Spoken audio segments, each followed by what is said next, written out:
찬양의 가사가 여러분의 고백 되시기를 바랍니다.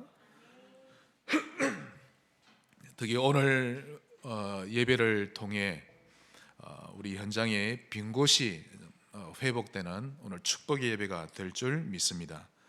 지금 코로나 때문에 많은 교회가 힘들어하기도 하고 예배 회복하기 위해 발버둥을 치지만 제가 소문을 듣기로 우리 교단의 교회들은 예배가 회복되는 정도가 아니라 현장의 시스템이 많이 회복되고 있다라는 아주 좋은 소식을 듣게 되었습니다. 참 감사하고요. 우리 성지교회 또한 현장의 45지역이 살아나는 이번 코로나가 기회가 되기를 바랍니다. 오늘 본문을 가지고 예수님과 니고데모라는 제목으로 말씀 받겠습니다. 니고데모라는 이름 속에 여러분의 이름을 넣으셔도 되고 현장에 빈 곳을 넣으셔도 됩니다. 어느 날 밤에 한 바리새인이 예수님께 찾아왔습니다. 그는 사내들인 공회원인데요, 지금으로 치면 국회의원 중에서도 지위가 어느 정도 있는 그런 사람입니다. 그래도 명색이 이스라엘의 지도자인데 그런 그가 갈릴리 어부들이 모여있는 수준 낮은 모임 속에 들어가는 것이 쉽지 않았을 것입니다. 게다가 목수의 아들에게 말씀을 얻으려고 그를 찾아간다는 것이 아주 쉽지만은 않은 결단이었을 텐데요. 그러나 그는 그런 것에 전혀 개의치 않고 찾아오게 되었습니다. 오늘 본문을 자세히 보시면 예수님이 바리새인인 니고데모를 꾸짖으며 망신 주는 것처럼 보이는데요, 그러나 자세히 보시면 오히려 그에게 복음의 진수를 알려주고 계시는 부분입니다.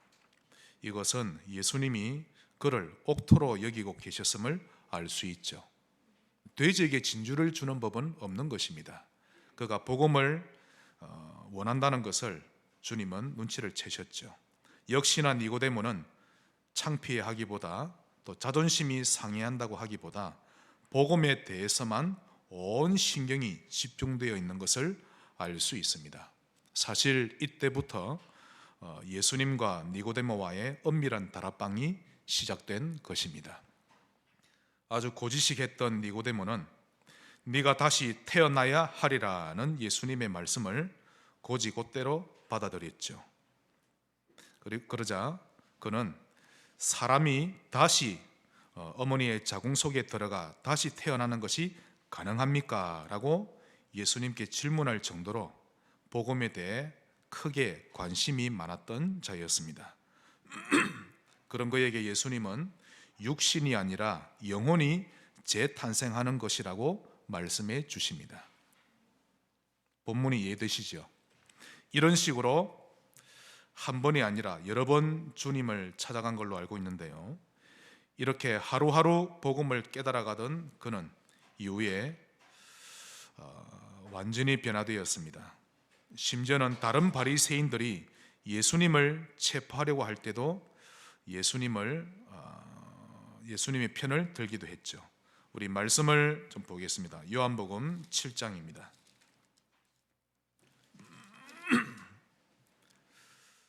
7장 45절 보시면 아랫 사람들이 대제사장들과 바리새인들에게로 오니 그들이 묻되 어찌하여 잡아오지 아니하였느냐, 즉 그 예수를 왜 잡아오지 아니하였느냐. 그러자 아랫 사람들이 대답하되 그 사람이 말하는 것처럼 말한 사람은 이때까지 없었나이다 하니 바리새인들이 대답하되 너희도 그 예수의 말에 미혹되었느냐. 그러면서 49절에 율법을 알지 못하는 이 무리는 저주를 받은 자로다. 예수님에 대해 불쾌한 마음을 드러내고 있죠. 그때 50절에 니고데모가 말합니다. 그 중에 한 사람 곧 전에 예수께 왔던 니고데모가 그들에게 말하되 우리 율법은 사람의 말을 듣고 그 행한 것을 알기 전에 심판하느냐? 다시 해석해 드리면 우리 율법을 보면 사람의 말을 다 듣고 그가 행하는 것을 다 판단한 이후에 심판을 하지 않느냐? 그런데 어찌 그의 말을 듣지도 않고 그의 행한 것을 우리가 알아보기도 전에 심판하려 하느냐라고 하죠. 요한복음 19장입니다.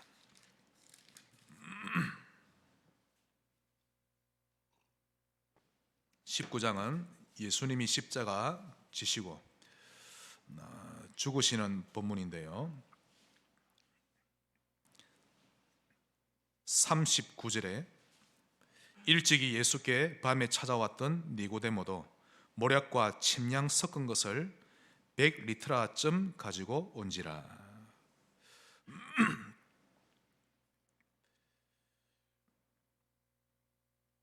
이 당시 바리새인과 유대인의 지도자들은 예수님의 편을 드는 것만 보여도 정죄하기에 급급했던 것입니다. 그럼에도 불구하고 이 니고데모는 예수님의 장례를 치르게 되었죠. 그 39절에 보시면 모략과 침량 섞은 것을 100리터라쯤 가지고 왔다 되어 있는데요. 이 모략은 시체를 염할 때 방부제와 또 향로로 사용되었는데, 침량과 섞으면 건조제로, 방치제로 사용했던 것입니다. 그런데 이 모략과 침량은 값이 너무 비쌌기 때문에요, 아무나 사용할 수 없었습니다. 그런데 그가 이때 사용했던 양이 100리터라, 즉 35kg 정도 됩니다. 어마어마한 금액이죠. 이것만 봐도 그가 상당한 지력가임을 알 수 있는데요, 이때 풍습에 의하면 이렇게 많은 향로를 쓰는 것은 왕족의 장례식 때 그리한다고 하는데, 이것만 봐도 니고데모가 예수님을 제대로 발견했음을 알 수 있습니다. 심지어는 예수님의 시신을 직접 거두어 장례까지 치렀는데요, 그는 평상시 진리를 갈구하고 있던 옥토였음을 알 수 있습니다. 자, 그렇다면 우리 또한 니고데모처럼 이 사람과 같은 빈 곳을 찾고 다락방을 해야 될 것인데, 그 다락방에서 어떤 내용이 전달되어야 하고 또 어떤 다락방이 올바른 다락방인지 오늘 본문을 통해 발견하시기를 바랍니다. 예수님과 니고데모, 그 첫 번째입니다. 하나님이 세상을 이처럼 사랑하사. 하나님은 사랑이십니다. 복음을 알아가면 알아갈수록 깨닫게 되어 있죠. 이 사랑을 발견한 자는 모두가 변화되었습니다. 못난 모습으로 있을 수가 없는 것이죠. 여러분 중에 하나님의 사랑에 대해 정말 구구절절 엎조릴 수 있다면 그는 참으로 하나님의 사랑을 체험하고 있는 신자입니다. 그 사람은 원수까지도 사랑할 수 있는 영적 상태죠. 정말 평안할 겁니다. 아무것도 문제되지 않는 영적 상태임에 틀림없습니다. 하나님이 세상을 이처럼 사랑하사 발견하게 되시기를 축원합니다. 눈에는 보이진 않지만 전 세계와 전 우주에 흐르고 있는 기류가 바로 하나님의 사랑입니다. 이 기류가 바로 인간의 또 인류의 치료제죠. 그 증거로 그 사랑이 들어간 곳은 다 변화되었습니다. 어떤 죄인도, 그 어떤 흉악범도 변화되었습니다. 삶의 희망을 잃고 자살하려던 사람도 이 사랑을 깨닫게 되면 오히려 많은 사람을 살려내는 전도자로 변화되는 것입니다. 살인이라는 죄명으로 구치소에 들어온 어떤 여자가 있었습니다. 서울에 있는 명문대학을 졸업하고 일찍이 약사가 되었는데요, 제법 큰 규모의 약국을 운영하게 되었습니다. 또 결혼을 하고 아이들을 낳고요, 행복하게 살아가던 어느 날 남편과 불화가 시작되었습니다. 이 불화가 계속되더니 이제 미움으로 바뀌고 정으로 바뀐 것입니다. 얼마나 정오했던지 나중에는 돈을 주고 사람을 구해서 남편을 죽일 만큼 그렇게 되었죠. 이 사실을 눈치챈 시어머니까지 죽이려고 몇 차례나 시도를 하다 꼬리가 잡혀 경찰에게 잡힌 것입니다. 결국 구치소에 수감되었는데요. 그곳에서도 교도관들을 아주 많이 힘들게 했다고 합니다. 자해하고 혀를 깨물고 머리를 박고, 그러니 매 순간마다 감시하고 관찰할 수밖에 없었던 것입니다. 한번 생각해 보십시오. 편안하게 살아왔는데, 또 아무 문제 없이 살아왔는데 어느 날 삶이 완전히 바뀌어 버린 거죠.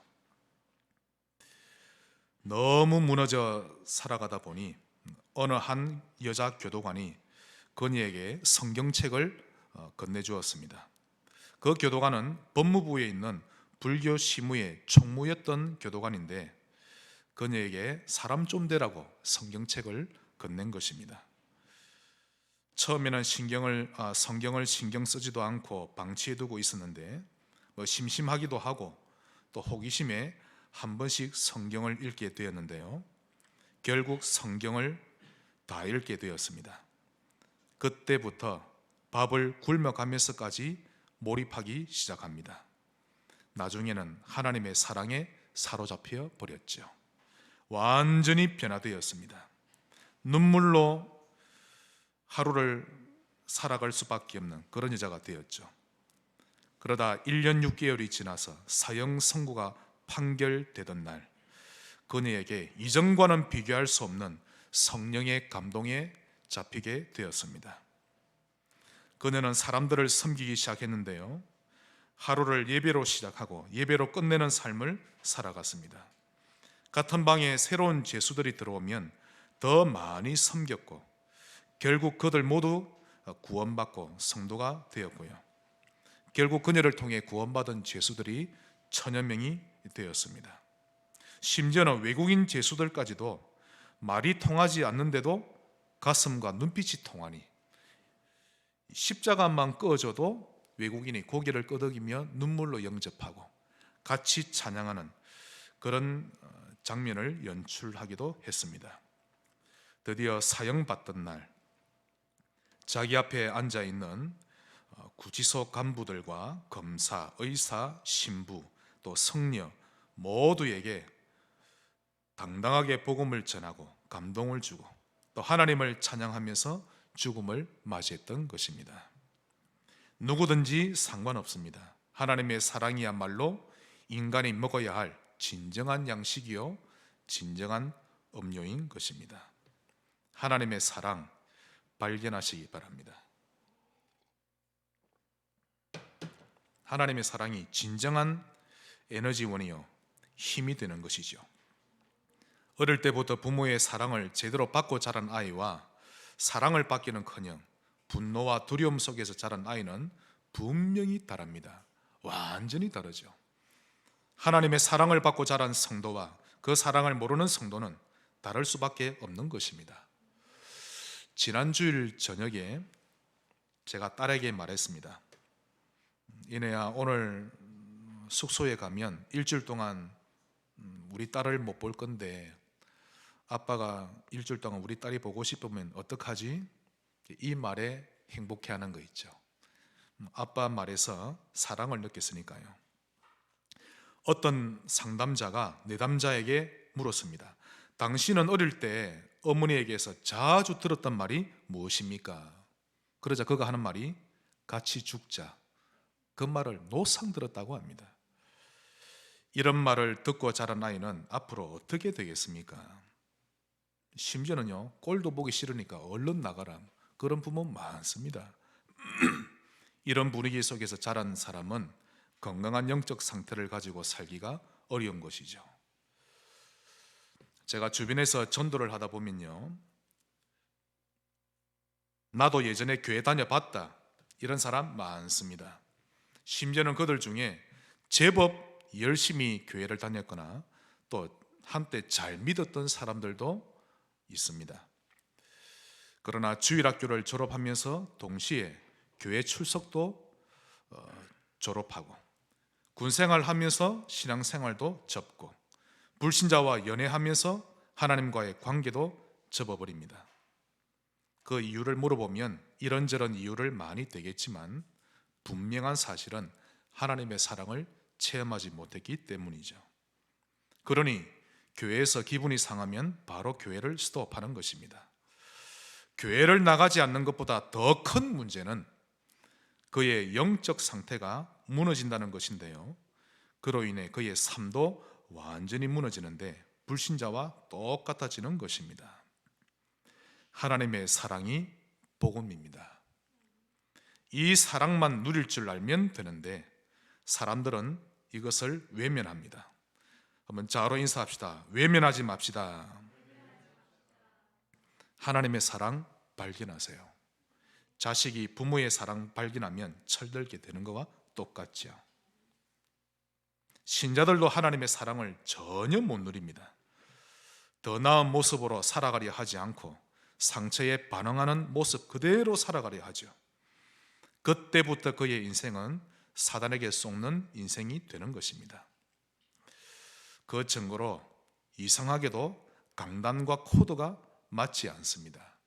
하나님의 사랑을 누리지 못하면 강단과 맞지 않습니다. 성도들과 어울리지도 못하고 계속 주변만 맴도는 그런 신앙생활을 하지요. 마치 국어 시간에 수학 공부를 하는 것처럼 똑같은 이치입니다. 제가 예전에 그랬었죠. 다른 목사들이 이상한 것이지 내가 이상한 것 아니다 라고 생각하면서 제 자신에 대해서는 아주 당당했었는데요, 그런데 이상하게도 시간이 지나갈수록 뭔가 코드가 안 맞는 삶이 되는 겁니다. 이해가 되십니까? 내가 그렇게 잘못한 것도 없는데 이상하게도 인간관계에서는 간간히 삐걱거리게 되고 자주 오해받게 되고, 그럴 때마다 나를 돌아보기보다는 남에게 책임을 전가시키는, 그래서 나의 행동에 대해서는 합리화시켜왔던 것입니다. 사실 전혀 내가 나를 제대로 보지를 못했던 것이죠. 그렇게 해보지도 않으려 하고 남에게만 화살표를 날렸던 것입니다. 그러던 어느 날 더 이상 이래서는 내가 안 되겠다 이런 생각이 들었는데요, 그래서 큰맘 먹고 나를 갱신하기로 했습니다. 신기하게도 그때부터 코드가 하나씩 맞아지기 시작한 겁니다. 신앙관계도 코드가 맞아지고 인간관계도 맞아져 갑니다. 복음을 먹으면서 나를 조금씩 바꾸기만 했을 뿐인데 그때부터 환경이 변하고 나에게 다가오는 사람들의 자세가 바뀌고 응답이 오기 시작했습니다. 참 신기했습니다. 그때서야 제가 깨달았죠. 세상에서 제일 무서운 것이 불신앙 다음으로 똥고집이라고. 여러분, 똥고집 정말 무섭습니다. 신앙생활은 고집 피우지 마세요. 이 똥고집은 하나님의 사랑을 체험하는 것도 회방합니다. 우리 자녀들이 갈등을 만났을 때 그걸 어떻게 받아들이고 어떻게 이겨내는가가 그 아이의 수준이 되고 미래가 되는 것입니다. 요셉은 상상할 수 없는 큰 갈등이 있었지만 그걸 복음으로 잘 이겨내었죠. 매일매일 하나님의 사랑을 확인했던 것입니다. 이처럼 갈등을 잘 이겨내면 그는 영적 엘리트요 서밋이 되는 것입니다. 하나님의 사랑이 여러분의 삶의 원천 되시기를 주의 이름으로 축원합니다. 하나님이 세상을 이처럼 사랑하사 발견하셔야 합니다. 우리를 너무 사랑하시죠. 자, 큰 두 번째, 독생자를 주셨으니 최고의 것을 주신 겁니다. 우리 인간에게 가장 필요한 것을 주신 것입니다. 천억보다 더 필요한 것이 독생자입니다. 바로 희생제물, 대속물이죠. 이것만 봐도 하나님이 우리를 얼마나 사랑하셨는지를 알 수 있습니다. 그렇다면 왜 우리에게 대속물이 필요할까요? 이 비밀을 세상이 모르니 성탄절의 주인공을 산타로 바꾸고 뿔이 달린 짐승으로 바꾸었죠. 또 그날을 선행하는 날로만 기념했던 것입니다. 만약 계속 이렇게 된다면 결코 영적 문제 해결받을 수 없습니다. 예수님이 주인이 되지 않으면 어쩔 수 없이 나중심으로 살아가고 네피림 생활을 하게 되고 바벨탑을 쌓아가는 생활을 할 수밖에 없는 것입니다. 반드시 희생제물 예수 그리스도를 깨달아야 하고 그분을 나의 희생제물로 인정해야 합니다. 그래야만 삽니다. 발견하셨습니까? 한번 따라합시다. 나의 희생제물. 누구든지 주의 이름을 부르는 자는 구원을 얻으리라. 영접하는 자, 곧 그 이름을 믿는 자들에게는 하나님의 자녀가 되는 권세를 주셨으니. 왜 교회가 이걸 강조하지 않고 율법을 더 강조하는지 정말 그 이유를 모르겠습니다. 사는 날 동안 평생을 우리가 100년을 산다 해도 매일매일 대속물을 강조해도 날이 모자랄 건데 왜 복음을 강조하지 않고 율법을 강조하는지. 물론 좀 더 바르게 살기도 해야 되겠지만 그보다 더 시급한 문제가 있는데요. 그것이 영적 문제를 해결받고 성령으로 충만한 것 아닙니까? 이보다 더 시급한 것이 어디 있습니까? 영적 세계를 아는 자는 대부분의 이 말을 알아듣지요. 니고데모가 깨달은 것입니다. 예수님과의 짧은 만남으로도 니고데모는 복음을 발견하고 그의 인생이 완전히 바뀌어 버린 것입니다. 그러나 그와 반대로 3년 넘게 예수님을 따라다니면서 보고 듣고 다 했음에도 불구하고 예수님을 깨닫지 못했던 가룟 유다, 그는 정말 불쌍한 사람입니다. 예수님을 발견해야 합니다. 억만금을 주고서라도 사람은 반드시 예수를 깨달아 알아야 합니다. 그래야만 영적으로도 육신적으로도 구원을 얻을 수 있는 것입니다. 지옥에서만 구원받는 게 구원이 아닙니다. 모든 것에 구원을 받습니다. 다른 이로서는 구원을 받을 수 없나니 천하인간의 구원을 얻을 만한 다른 이름을 우리에게 주신 일이 없음이니라. 그는 허물과 죄로 죽었던 우리를 살리셨도다. 많은 신자들이 지겹다고 여기는 이런 복음 성구 속에는요, 어마어마한 비밀이 들어있는 것입니다. 여러분 개인에게 문제가 왔을 때 이 예수께 올인하는 골방에 들어가세요. 만 가지가 해결됩니다. 나는 생명의 떡이요 생명의 음료이니. 그럼에도 불구하고 사람들이 이 떡과 음료만은 먹지 않으려고 합니다. 누구든지 목마르거든 내게로 와서 마셔라. 나를 믿는 자는 성경의 이름과 같이 그 배에서 생수의 강이 흘러나리라. 어리석게도 가룟 유다는 수년 동안 예수님과 함께 있으면서도 이것만은 발견하지 못했던 것입니다. 성지교회를 다니면서 발견해야 할 것이 바로 예수님입니다. 다른 것은 잘 못해도 되고 잘 몰라도 됩니다. 또 대충 알아도 됩니다. 그러나 예수님을 똑바로 알아야 하고 그분을 만날 줄 알아야 합니다. 만나시기 바랍니다.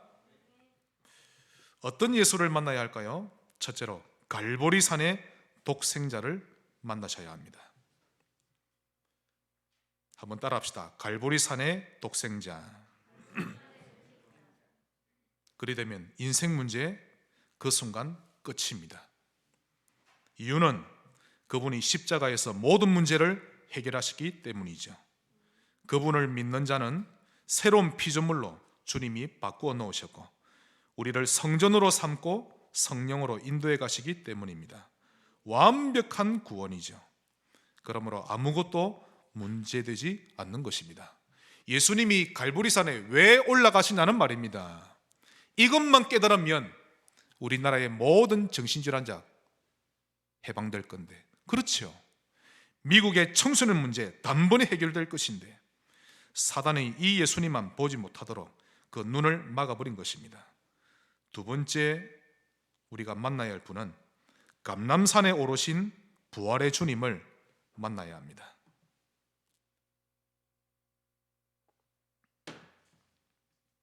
그리 되면 사는 이유 알게 될 것입니다. 더 이상 하루하루를 지겹게 살 이유가 없어질 만큼 답이 나버리기 때문이죠. 그때부터 방황 끝입니다. 인생을 지겹게 살지 마세요. 감람산의 예수님을 만나는 것입니다. 하나님의 나라를 세우는 일이 내가 사는 이유라고 감람산에서 주님이 알려주셨기 때문이죠. 가장 먼저 나에게 하나님의 나라를 임하게 하고 가정과 직장에도 하나님의 나라를 임하게 하는 것이 삶의 이유입니다. 지옥처럼 살 이유가 없지 않습니까? 혹시 이 말이 듣기 싫습니까? 그렇다면 그는 아주 힘든 인생이 될 것입니다. 왜냐하면 하나님과 관계없는 인생이기 때문이죠. 너희는 먼저 그의 나라와 그의 의를 구하라. 그리하면 이 모든 것을 너희에게 더하여 주시리라. 이 말씀 속에 모든 응답과 모든 성령의 인도가 다 들어있는 것입니다. 오늘부터 여러분 자신이 제일 먼저 옥토 운동 하시기 바랍니다.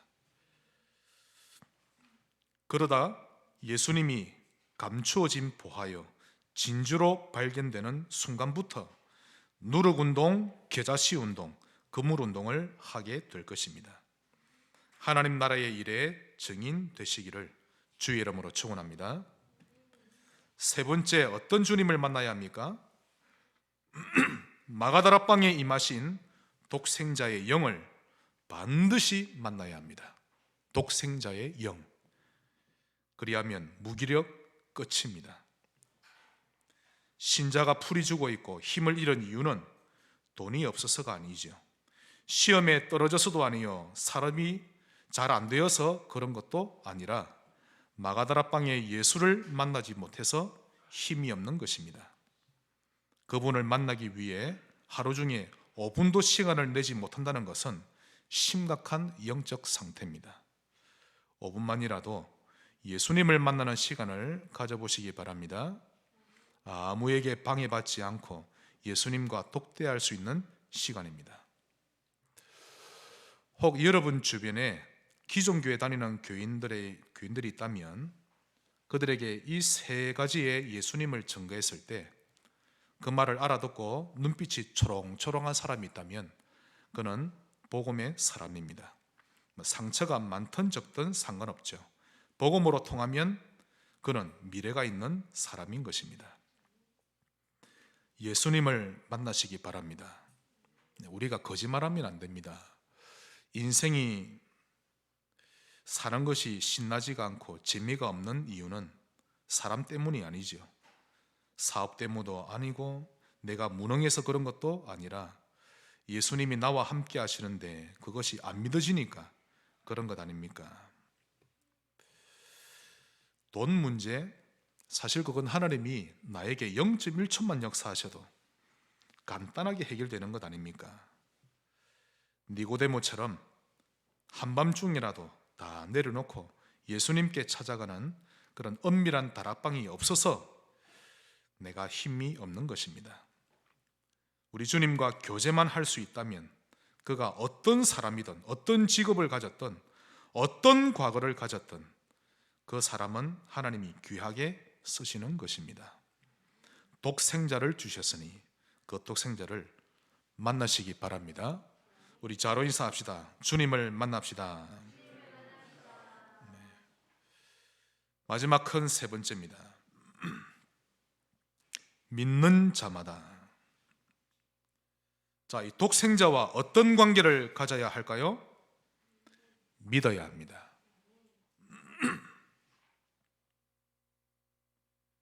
내가 불신앙으로 사는 이유, 믿지 않아서 그렇죠. 이론적으로는 아는데 실제로는 믿지 않는 것입니다. 그러므로 예수님에 대해 다 믿으시기 바랍니다. 갈보리산에 오르셔야만 했던 예수님을 믿으세요. 영적 문제 끝입니다. 감람산에 오르신 예수님, 사는 이유 회복됩니다. 마가다락방에 임하신 그리스도의 영, 그 예수님을 믿으세요. 힘 있는 신자가 될 것이요 시공간을 초월하는 응답을 받게 될 것입니다. 믿으면 내 것이 됩니다. 믿어야 합니다. 시편 14편 1절에 어리석은 자는 그의 마음에 이르기를 하나님이 없다 하도다. 문제 중에 가장 큰 문제는 하나님이 없다라고 여기는 것입니다. 신자인데 하나님이 없다고 살죠. 그러니 함부로 죄를 짓고 불신앙으로 사는 것 아닙니까?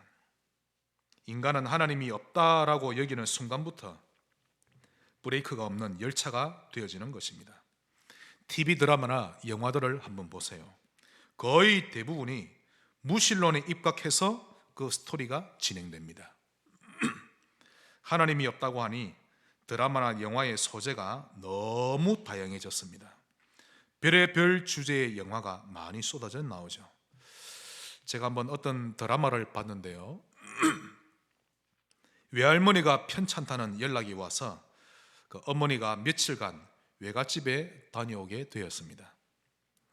그 어머니가 집을 나가자마자 두 아들과 아빠는 환호성을 지르면서 입고 있던 옷을 다 벗어 던지고 속옷 차림이었는데요. 그때부터 자유자가 된 것입니다. 냉장고를 뒤지더니 아무렇게나 식사를 하고 난 이후에 이제 주방 상태를 살펴보니까요, 식탁, 싱크대 엉망진창이었습니다. 그리고 세 사람이 TV 앞에 가서 들어누운 채로 과자를 먹는데 과자를 먹는 건지 흘리는 건지 바닥이 너무 지저분해졌습니다. 그때였습니다. 며칠 동안 다녀오기로 했던 어머니가 갑자기 집으로 일찍 돌아오게 되었습니다. 그 연락을 받게 되었는데요, 그때부터 이 세 사람은 눈에 불을 켜고 청소하기 시작했습니다. 어머니가 현관문을 열자 다행히 집안이 깔끔하게 정리되어 있었는데요, 인간은 하나님이 없다는 순간부터 나중심입니다. 하나님 나라와는 멀어지고 흑암의 나라를 만들어가게 되죠. 신자도 자기 마음대로 신앙생활을 합니다. 상처 좀 받으면 교회를 나가버리고 아예 신앙생활도 하지 않죠. 그러므로 예수님을 믿는 것을 가장 소중히 여기셔야 합니다. 이것을 여러분의 삶에서 제일 가치 있는 것으로 삼을 줄 알아야 합니다. 그 중심을 하나님이 보신다면 그는 삶이 달라지죠. 예수님을 가장 가치 있게 여기는지 아닌지는 그가 살아가는 모습을 보면 다 알 수 있는 것입니다. 순간마다 선택하는 것만 봐도 쉽게 표가 나죠. 이런 사람은 하나님을 체험하기가 쉬워집니다. 우리 요한복음 3장 16절을 다시 자세히 보겠습니다. 하나님이 세상을 이처럼 사랑하사 독생자를 주셨으니 이는 그를 믿는 자마다 멸망하지 않고 영생을 얻게 하려 하심이라. 하나님께서는 이 땅의 모든 사람, 모든 일들이 이 말씀대로 시작되고 진행되고 결론 맺어지도록 이끌고 가시는 것입니다. 인생에서 그 어떤 질문을 할지라도 이 말씀이 정확한 해답이 됩니다. 혹시 하나님이 알고 싶습니까? 이 말씀 안에 답이 다 있습니다. 인생이 무엇입니까? 이 본문 안에 답이 다 있습니다. 그렇죠? 여러분이 알고 싶은 것이 무엇입니까? 나는 삶의 이유를 알고 싶습니다. 나는 누구인지 알고 싶습니다. 이 본문 속에 답이 다 들어있는 것입니다. 만약 복음을 발견하게 되면 그 사람은 그때부터 시인이 됩니다. 하나님의 사랑과 은혜를 시로 표현하게 되죠. 또 작가가 되고 음악인이 되고 화가가 되는 것입니다. 예수님을 믿으면 천국을 누리게 됩니다. 한 번 더 우리 좌우로 인사합시다. 예수님을 믿읍시다. 말씀의 결론을 맺겠습니다. 결론 두 가지인데요. 첫째로, 감사하세요. 만약 감사가 나온다면 그는 복음을 진짜 발견한 자입니다. 만약 감사가 계속 되어진다면 그는 분명히 치유받고 있는 중입니다. 그러나 만약 감사가 없고 짜증만 나고 화만 난다면 영이 병든 상태입니다. 그 상태가 지속되어지면 어느 날 반드시 일이 터집니다. 감사하시기 바랍니다. 무조건 감사하세요. 만약 우리 렘넌트들이 꾸지람을 들을 때 웃으면서 네, 알겠습니다, 이럴 수 있다면 그는 사랑받습니다. 오히려 그를 꾸짖었던 사람이 그 렘넌트를 사랑합니다. 반대로 꾸중 한번 들었다고 인상이 바로 어두워지고 입이 3cm 튀어나오면 사실 그는 중요한 일을 할 수 있는 그릇이 아닙니다. 꾸짖으신 부모님을 안아드리기도 하고 또 나를 지적해 준 상관에게 감사함을 표현한다면 그는 큰 신뢰를 얻게 될 것입니다. 인간관계 참 간단하거든요. 멋있는 그릇 만드시기 바랍니다. 밤중에 예수님을 찾아가 은밀한 만남을 가진 이후에 집으로 돌아왔던 니고데모, 그날부터 그는 제대로 잠들지 못했을 겁니다. 예수님께 들었던 말씀들이 계속 떠올라서 밤새 말씀을 되새기고 했을 겁니다. 그때부터 그의 내면은 환해지기 시작했고요. 지난 율법대로 살아오는 동안 한 번도 느껴보지 못했던 평안이 그의 가슴에 밀려오기 시작했을 것인데 하루하루가 새로웠을 것입니다. 니고데모처럼 예수님과 만나시기를 바라고 또 니고데모 같은 옥토를 만나게 되시기를 바랍니다. 감사하시기를 바랍니다. 결론 두 번째로, 이렇게 되기 위해 우리 부모님들은 아침에 집안 분위기를 찬양이 울리는 분위기로 만들어 주시고 또 부모가 먼저 성경을 읽을 줄 아는 그런 분위기 만들어 주셔야 합니다. 만약 그런 분위기를 만들 줄 안다면 그런 가정에서 자라는 아이들은 커서도 영적 서밋 되기가 훨씬 수월합니다. 이유는 그런 영적 분위기를 계속 가지다 보면 복음 DNA가 형성되기 때문입니다. 만약 아침부터 TV 소리가 들리는 가정이라면 그 가족들은, 특히 자녀들은 자기 스스로 영적 서밋 되는 것이 그렇게 쉽지만은 않은 영적 상태일 것입니다. 그런 면에서 불신 가정에서 신앙생활하는 우리 렘넌트들 중에 영적 서밋이 있다면 그런 아이는 참으로 귀하죠. 정말 귀합니다. 군에 가보시면요, 아침에 기상 나팔 소리 울립니다. 밤에는 취침 나팔 소리 정확합니다. 1초도 안 틀리죠. 그리고 구보할 때마다 군가를 부릅니다. 그러니 자연스럽게 훈련받는 군인들에게 군인 의식이 다 이렇게 형성되는 것입니다. 이 음악이 끼치는 영향이 무섭거든요. 그래서 찬양을 활용하는 겁니다. 아침에 아무것도 틀지 않은 채 교육방송도 틀지 마세요. 여호와를 경외하는 것이 지식의 근본인데 그렇게 공부해서 뭐합니까? 아침에는 하나님을 생각하는 것입니다. 찬양을 켜세요.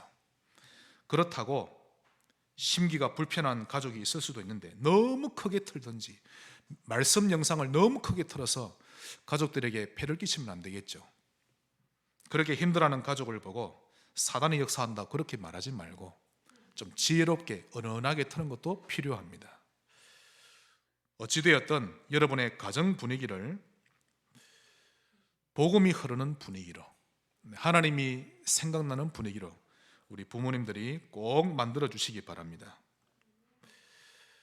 이번 한 주간 동안 니고데모가 누렸던 그 복음의 비밀을 꼭 누리시기 바라고 또 니고데모와 같은 옥토를 만나게 되시기를 주의 이름으로 축원합니다. 하나님께 감사드립니다. 니고데모처럼 복음을 발견하게 하시고 복음을 누리게 하옵소서. 빈 곳이 열려지는, 나루터가 세워지는 중요한 주관이 되게 하옵소서. 예수님 이름으로 기도합니다. 아멘.